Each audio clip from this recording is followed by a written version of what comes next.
Jonathan Rowe rentre et Jonathan Rowe marque presque à tous les coups. On sent qu'il a du feu dans les jambes, mais oui, on joue contre Angers, ils sont derniers. Je peux le dire maintenant, vu que de toute façon on a fait match nul, c'est pim pam poum en face. Et pour autant, toujours pas de Jonathan Rowe. En fait, Jonathan Rowe, Johan, il faut qu'il fasse quoi pour espérer pouvoir commencer un match en tant que titulaire? Mais je pense que là, il a montré encore une fois qu'il n'avait pas besoin de plus. Il rentre, il marque, il crée des occasions, il est mobile, il est solide sur ses appuis, il crée des décalages.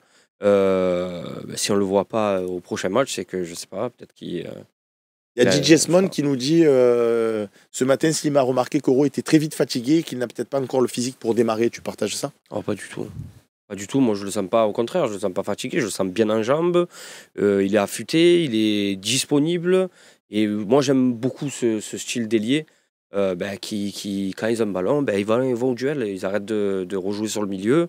Et quitte à perdre le ballon une fois, c'est pas grave, on y retourne deux fois. Et peut-être la troisième, ça va passer.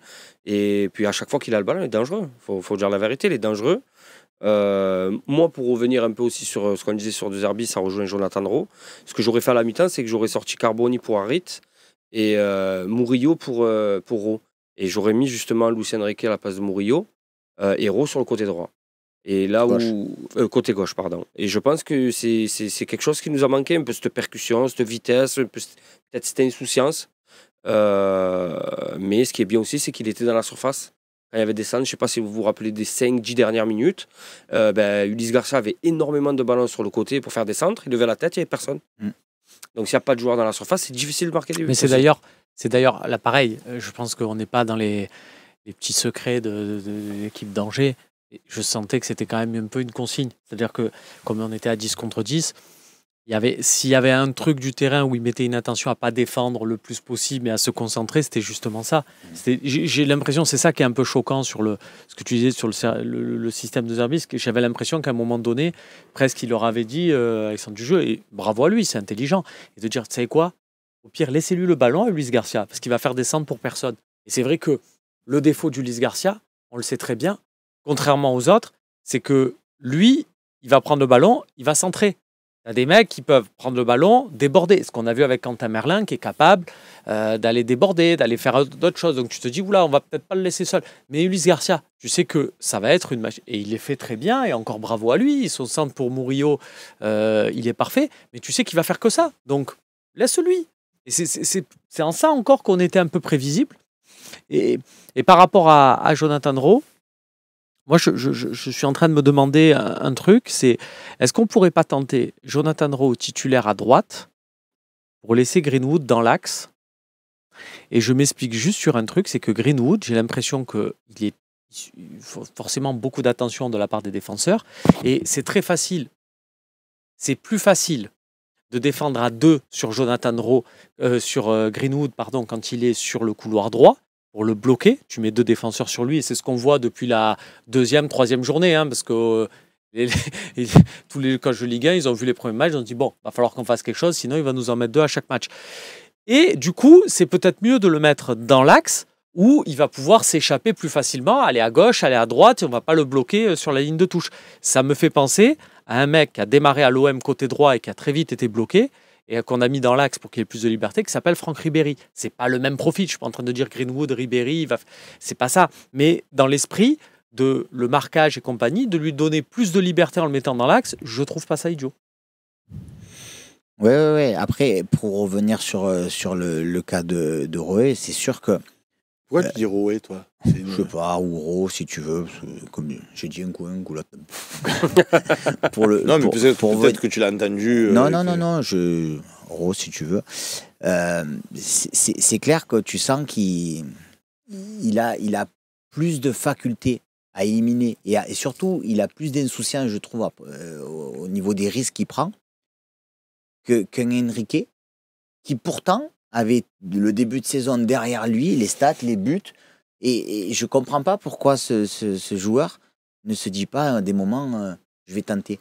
On a pointé du doigt le mauvais match de Greenwood, et on est tous d'accord. Moi, la seule chose que je dis de Greenwood, c'est qu'il a quand même pris ses responsabilités. Il n'a pas réussi. Mais ce qu'on lui demande de faire, il a tenté. moi, jouer comme Enrique, tu penses que des joueurs, tu peux en mettre un pagaille en Ligue 1. Hein. Il essaye, hop, il n'arrive pas, il se tourne, il donne derrière. Alors que justement, tu vois bien que lui, quand il rentre, il se dit, moi, je suis là pour faire la diff. Il faut que les attaquants, quand ils sont à l'OM ou n'importe où, ils se disent, moi, je suis là pour faire la diff. Je suis pas là juste pour faire un jeu de passe. Que les milieux ils fassent leur petit truc là, mais dès qu'on a un décalage, il faut que l'attaquant il y aille. Hein. Et moi, c'est ce que j'aimerais voir avec Ro. Et tiens, tu devrais en rajouter un autre là dont on n'a pas parlé. C'est Eli Wahi. Aussi. Eli Wahi, il a fait une rentrée. On l'a pas vu. Il a été transparent. Et ce que tu dis sur Greenwood, j'aime beaucoup. Il a fait un mauvais match. Greenwood, il a tenté, il a raté, mais il a tenté. Il n'a pas eu peur il a pris, comme tu dis, ses responsabilités. Et moi, je respecte ça. Wahi, j'ai beaucoup plus de mal. Et donc, par rapport à l'heure d'Euro à sonner, eu égard à ça et que Mopé sera justement suspendu, moi, j'aimerais bien à Montpellier qu'on met Jonathan Rowe limite dans l'axe, devant, et qu'on l'approvisionne, mais qu'on... Après Montpellier, il va mettre Wahi. Parce que mais ouais, mais non. Après son entrée là et tout, moi je préfère. J'aimerais bien. Je trouve que Wahi, on lui tape beaucoup dessus, mais t'as raison. Hein. Il a rien proposé. Mais si tu prends. C'est dur quand même sur un match comme ça. Moi, je trouve si tu prends image par image, j'ai essayé, moi, du stade, à un moment donné, j'ai focalisé sur lui. Je le voyais, il se déplaçait, et en fait, il n'avait jamais le ballon. Donc quand il touche 2-3 ballons dans le match, je te rejoins. Je trouve que c'est dur. Après, il peut toujours mieux faire. Hein. Il peut toujours mieux faire. Moi, c'est sûr. Mais c'est dur. Moi, je trouve que vraiment, il aurait pu te débrouiller pour sentir un peu mieux les coups, pour être un peu plus... Et le coup de se dire, c'est Montpellier, tu comprends, c'est son ancien club et tout. Tu imagines alors si on recrute Xavier Gravelaine, on est obligé de le mettre titulaire toute l'année, et le mec, il a joué partout. Donc, non, mais là, tu hésites entre deux depuis plusieurs semaines. Là, tu vas à Montpellier. Ouais, moi, je te par rapport à ce que tu as dit, sur ceux qui montrent, et par rapport à ce côté philosophie de jeu, mais aussi mentalité, caractère que disait Seb, moi, j'aimerais bien qu'on envoie un message qui est de dire, voilà, ceux qui ont montré, c'est les premiers noms cochés sur l'équipe. C'est le message que tu envoies au groupe, disant aux autres, les copains, faut... Mais qui a montré? Jonathan Rowe. Oui, tu joues à un alors. Mais non, mais tu mets Rouli dans les cages et... Tu écris son nom en premier. Après, tu remplis avec les autres. Mais par rapport à Wahi, je préfère envoyer le signal de je mets Jonathan Rowe que je mets Wahi ou Luis Enrique, qui là, sur des joueurs qui se sont moins montrés. Voilà. Est-ce qu'on ne peut pas imaginer, Max, un milieu à 3 avec Rabiot, Albiargue et Kondogbia? Bien sûr. Non, mais dans le sens où beaucoup disent que ça ne serait pas assez créatif. Ça dépend. C'est vrai que après, Rabiot, déjà, ça peut créer. Hein, je veux dire, Kondogbia, c'est sûr que ce n'est pas des plus créatifs. Il a pour lui les transversales. Parce que moi, je trouve que pour le coup, il ne fait pas un mauvais début de saison. Albiargue, c'est peut-être un peu moins créatif que les deux autres et encore. Mais. On peut imaginer, évidemment qu'on peut imaginer, mais moi j'ai du mal à croire, comme le disait Romain tout à l'heure, que De Zerbi, il est sa logique à lui, avec tout ce qu'on a déjà expliqué, on ne va pas revenir, et que d'un coup, comme l'avait fait Sampaoli en un temps quand il y avait eu ce fameux match contre Lens, ils balayent tout d'un revers de main et ils se disent « je change ». Moi j'ai du mal à l'imaginer, mais oui, on peut l'imaginer. Pourquoi je change? Parce que là, Romain nous explique qu'il a des préceptes de jeu, mais ça ne veut pas dire que tu ne peux pas mettre ces préceptes avec un dispositif tactique différent quand même. Si, quand même surtout là-dessus. Hein. Et puis même, imagine si tu passes vraiment... Alors après, ça peut arriver, ça arrive dans l'histoire du foot. Hein. Mais ça peut-être, ça sera salvateur. Je ne dis pas que tu ne vas pas le faire, mais... J'imagine Kondogbia à sentinelle et Højbjerg et Rabiot relayeur. Pas forcément, ça peut être Højbjerg devant la défense. Dans ces cas-là, je change l'un des deux par Harit. Et puis moi, Kondogbia relayeur, enfin Kondogbia plus haut, ce qu'on a vu un peu par séquence à Strasbourg où il montait et tout. Franchement, je suis pas emballé. Trouvons un autre profil. C'est quand j'ai envie de te dire, on avait Verretou, parce que lui, dans ce rôle-là, du coup, il aurait été plus utile. Déjà, encore une fois, on pourrait changer. Mais déjà, revoyons le même système avec Merling, parce qu'on peut supposer que là, à Montpellier, il y sera. Ouais, mais vous vous imaginez, il y a 3 matchs de ça, il y a 3 ans de ça, on se disait, est-ce qu'on est Payet dépendant? Là, en début de saison, on s'est dit, est-ce qu'on est Greenwood dépendant? Maintenant, j'entends dire, on est Merlin dépendant. Ouais, mais on a quand même... Un joueur, on a gagné. un joueur, il te manque et ça y est, on va tout expliquer parce qu'il n'y avait pas Merlin. Mais moi, où je te rejoins tout à l'heure sur ce que tu disais, c'est sur la faculté de Rongier. D'ailleurs, on l'a vu de faire la même chose à droite, mais il faut qu'on ait un Rongier à 100%. Donc peut-être que si à un moment donné, on a plus Merlin dans 10 matchs, 15 matchs, mais qu'on a un Rongier à 100%, on pourra trouver un système équivalent avec Rongier de l'autre côté. Non, ou mais alors là, pourquoi on ne ferait pas la même il chose nous en avec manque des Murillo? joueurs. Pourquoi on ne ferait pas la même chose avec Murillo à droite, par exemple, et qu'on trouverait à ce moment-là un pendant à gauche pour... où j'ai même envie de te dire, moi je Mais préfère quand on a mis Murillo à moi, gauche. Murillo, pour l'instant, il me gonfle, quoi. S'il y en a un, comme disait Seb, que j'ai pas envie de mettre sur la feuille, c'est lui, quoi. Donc je le trouve pas. Après, en plus, quand il a marqué, je me suis tourné, j'ai dit, ça fait 2 heures que je le démonte, et c'est lui qui nous sauve. Parce Bon, un manque de peau, il a été refusé, mais... Moi, ce qui me plaisait cette année, c'est de se dire, enfin, on va avoir un groupe, une équipe qui va pouvoir. Tu n'as pas Greenwood, ben on a dit, ouais, il y a Enrique. Les premiers matchs, Harit faisait les diffs aussi.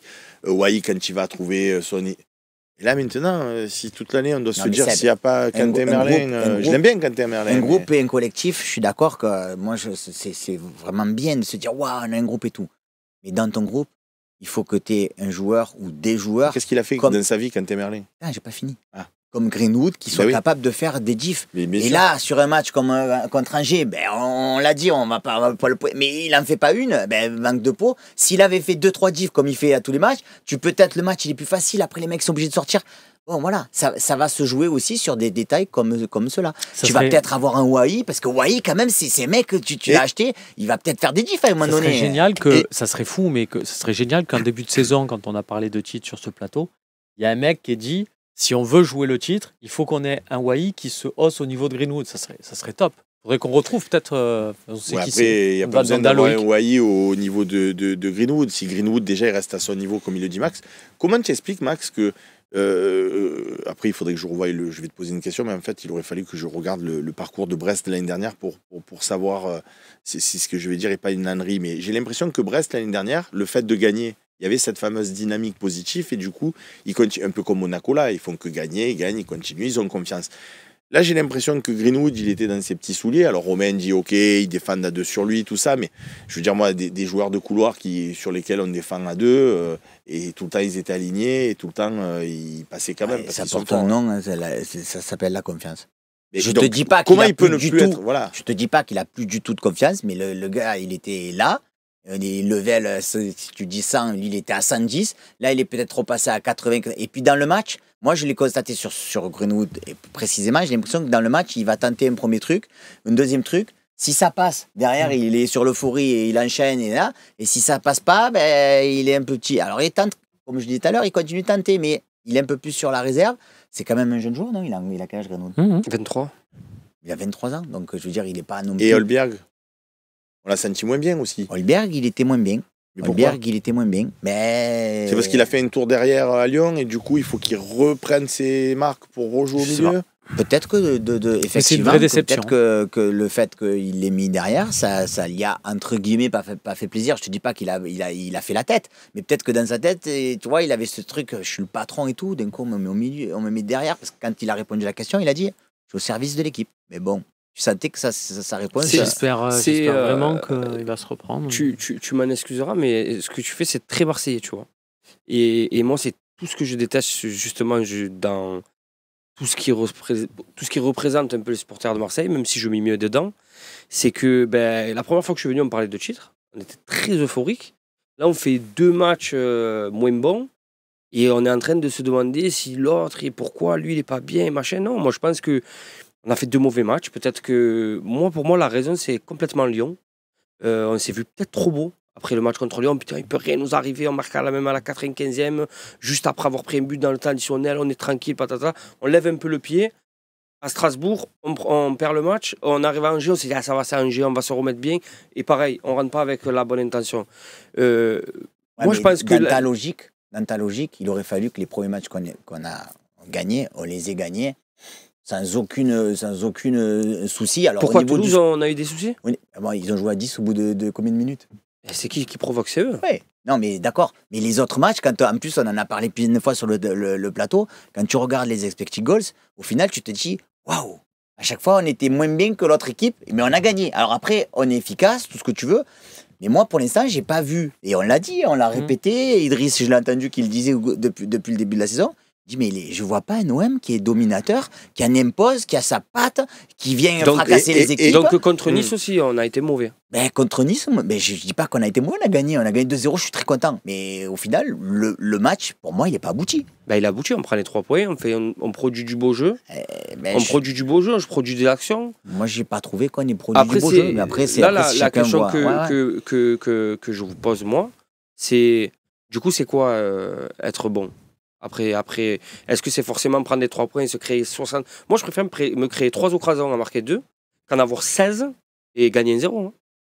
Parce que je vais dire quoi, au final, moi, ce que je vais retenir, c'est que je vais me dire... Avec toi, il l'a dit en début de match. On joue contre une équipe peut-être qui est un peu moins maladroite et qui défend bien. Ben, même avec 16 actions et un truc expected goal à 2,45, ben, on marque pas un but. Ouais, mais là, tu vois, les expected goals, c'est 1,15, je crois. Tout à l'heure, j'ai pas vu, je me rappelle plus, mais contre 0,53, un truc comme ça.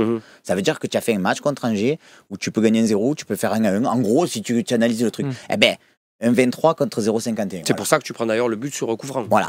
Parce qu'à part ça, ouais, mais ils ont eu quand même des moments. Normalement, ce match-là doit finir à expected goals à 6 contre 0,51 comme ils ont eu là. Et si tu fais 1-1, je dis, ben pour moi, on a quand même fait un bon match. On a fait 2 poteaux, on a fait... Voilà, comme Reims. Reims, pour moi, c'est mon match. Là, du coup, Reims, c'est une bonne première mi-temps. Oui, c'est une bonne première mi-temps. Là où... C'est pour ça que je suis pas d'accord et que tu te contredis, c'est que tout à l'heure, tu disais, c'est dur, bloc bas, ils viennent, ils mettent le bus.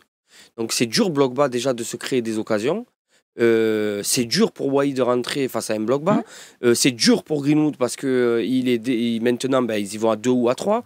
C'est dur parce qu'il n'y a pas Quentin Merlin. On dirait que je parle comme toi, là, ça devrait pas. Mais c'est la vérité. Ça devrait pas être dur. En fait, moi, je pense qu'on est déjà sur une reconstruction, il ne faut pas l'oublier. C'est pas parce qu'on a gagné sur 7 matchs, les 4 matchs, et qu'on s'est vu très très beau à Lyon, que tout va bien se passer. Mais moi, là où je te rejoins, si tu veux qu'on soit d'accord sur un point, c'est qu'on n'aurait pas dû se voir trop beau. Parce que les matchs qu'on a gagnés, en fait, ils s'étaient pas archi mérités. Mais sauf que moi, là où j'étais d'accord avec Seb ou d'autres, quand on se voyait trop beau, je me suis dit, waouh, si en plus on joue pas bien et on gagne. Pour moi, si je l'analysais comme ça, tu vois, je me disais quand on va bien jouer, mais sauf que maintenant, on joue pas bien et on gagne pas. Parce que tu m'as quand même pointé en disant ce que tu dis, j'aime pas les trucs et les supporters. Ouais. Moi, j'ai dit depuis le début de la saison, je pense que ce groupe peut finir champion. Je maintiens, j'aurai la caméra et je dis, moi, aujourd'hui, à l'instant T, on est à 5 points de Monaco, on ne les a pas encore joués, donc si tu les tapes, ben, tu reviens à 2 points. Ils ont perdu 0 points, ils ont quasiment tout gagné, mais ils ont gagné des matchs à la dernière seconde. Là, Paris, ils ont encore perdu des points, pourquoi ? Parce qu'ils ont encore joué la Champions et qu'ils continueront d'en perdre. Donc moi, je pense... Mais par contre, excuse-moi Joël, mais quand tu joues à Strasbourg, que ton meilleur joueur s'appelle Olbjerg à ce moment-là et qu'il est milieu de terrain. Je parlais avec un pote, j'ai dit, vous imaginez si un jour il y avait Goethals, s'il avait pris ou Gilly ou peu importe quel entraîneur qu'on a eu par le passé, il enlève Didier Deschamps parce que Moser il est suspendu, il le fait reculer. Pour dire des noms. Hein. T'imagines Deschamps reculer dans la défense ? Un jour on a mis Papin gardien. Oui, d'accord, et tu me parles des matchs et puis c'était lui qui voulait y aller. Sur ça, je te rejoins complètement. Mais alors ne me dis pas qu'après, je change d'avis ou je dis, on essaie d'analyser pourquoi. Moi, je pense qu'à Strasbourg, on ne rapporte pas, on est vaincu, parce qu'on était invaincu jusque-là, parce que c'est une grosse faute tactique. Et, pardon, il y a des bandes, hein, en début de match, quand Romain et Idriss disent, d'après nos informations, Olbjerg va jouer derrière, je leur ai dit, je ne sais pas où vous allez chercher vos informations, mais s'il fait ça... Ils disent, nous, c'est pas ce qu'on veut faire. C'est ce qu'on a entendu dire. Il a travaillé toute la semaine, on a observé, on a discuté avec des confrères, on a nos propres sources. Il semblerait que Olbjerg va jouer derrière. J'ai dit, après, c'est le coach. Je vais pas me prendre pour un autre. J'ai plus confiance en De Zerbi qu'en moi-même. J'ai dit, mais s'il fait ça, après, je veux voir le match, comment ça se déroule derrière. Bon, ça fait 20 ans que je suis l'OM. Je dis pas que des conneries tout le temps. C'était une ineptie, mais avant le match, je l'ai dit, parce que c'est facile après le match de toujours débriefer, tu vois. Donc, quand je dis à Strasbourg, on a perdu des points sur ça, on a perdu des points sur ça. Et après, on se pose la question, Johan, de savoir pourquoi sur Brest, tu ne gagnes pas. Et tu le dis toi-même. Romain le dit, Max le dit, je pense que tout Marseille le dit. Sur Angers, pardon. On a Jonathan Rowe, qui est un perforeur de défense. On va jouer contre 11 mecs qui jouent derrière. Mais nous, on met Luis Enrique, que c'est le mec, il est très fort pour assurer les fermetures derrière. Tu vois ce que je veux te dire? Il y a des Et contresens, à mon contre avis. Nice, a mis C'est pas que contre. Il n'y a pas que Raw l'explication. Mais... Là, pour le coup, c'est un truc plus qui arrive après, parce que Luis Enrique, contre Nice, il a mis un but, voilà, Oui. une initiative personnelle top. Mais tu les as vus comme Angers, venir à 11 derrière. Moi Nice. Après, Non, après, mais jouer. le Oui. but qu'il met, Il est extraordinaire. relais, tac, Il est superbe. frappe entrée de surface en Je roulé, dis tout juste ça, que quand tu sais que tu as peux joué mettre sur tous les Nice, buts que tu veux. qui va avoir certaines velléités, tu mets Enrique, Non, mais- c'est bien. Tu joues contre Angers, tu le sais avant le match qu'ils vont jouer. Mais en plus, ils savaient même pas contrer les mecs. Mais même Eux, ils savaient même pas contrer. mais même C'est fou. au-delà de tout ça, moi, il y a un truc que je m'explique pas non plus. Tu l'as C'est dit toi-même. Pourquoi, début de deuxième mi-temps, on est capable de faire ce que j'ai pas beaucoup vu encore depuis le début de la saison, un pressing quand même assez constant. Mais parce qu'on va sur les côtés, on dit aux gars, essaye comme le Greenwood, ça passe, tu mets la pression, ça passe pas, tu as 2 mecs derrière qui arrivent et qui continuent à mettre la pression. Et là, non. Alors, est-ce que c'est un côté physique? Ça, je sais pas. Moi, je suis pas à l'entraînement, mais Mais on je veux dire, à un moment donné, le pressing, c'était interdit. Moi, j'ai défendu, on s'est disputé des fois sur Tudor, je me disais, ça me régale, parce que le mec, il avait un système de jeu où ça y allait. Voilà, bon, là, des fois, j'avoue que je regrette un peu quand je suis au stade. En plus d'avoir fait un d'être dégoûté, tu t'es un peu ennuyé quand même. Tu t'es un peu ennuyé. Un jour, Max, vraiment, il faudra qu'on fasse une partie sur le football de Tudor et en général, et pourquoi beaucoup de gens à Marseille ont beaucoup aimé Tudor. J'en fais partie aussi, j'ai beaucoup aimé ce qu'il a proposé. Après, je reviens parce qu'il y en a, ils vont dire, ouais, à la fin, tu voulais qu'il... Après, l'homme, je pense que dès le mois de mars, il avait envie de se casser. C'est pour ça qu'il faut dissocier. Et ça, par contre, tu as envie de te casser, va-t'en, on n'est pas à ton service. Par contre, le football qu'il a proposé, effectivement, on y reviendra un jour, je pense, on pourra faire une émission dessus. Et pourquoi il a plus plu, par exemple, que Sampaoli, où on pourrait dire Sampaoli, c'était deuxième, Tudor troisième. Mais moi, comme toi, j'ai beaucoup plus préféré. Oui, après, c'était un système très énergivore aussi. Hein. Oui, non, mais bien sûr. Quand tu fais du 1 contre 1 et après, que tu presses de tous les côtés tout le temps. C'est plus le truc droit au but aussi. Mais c'est pas. Tu vas, tu fonces, tu mets. Ce qui nous a fait défaut, c'est pas l'énergie. À la limite, nous a fait les défauts, c'est un match, on le sait très bien, on va pas se repoignarder. Mais bon. À la limite, le pressing, j'aimerais le voir à la perte. Oui, oui. Et ce qui me semble bizarre, c'est ce qu'on a fait sur les matchs de préparation. Si tu te rappelles un peu les matchs de préparation, dès qu'on perdait le ballon, il y avait ce bloc qui venait fermer la zone et on récupérait rapidement. On déborde sur 50 000 sujets. Il faut quand même faire la partie des questions-réponses. Il est 19h04.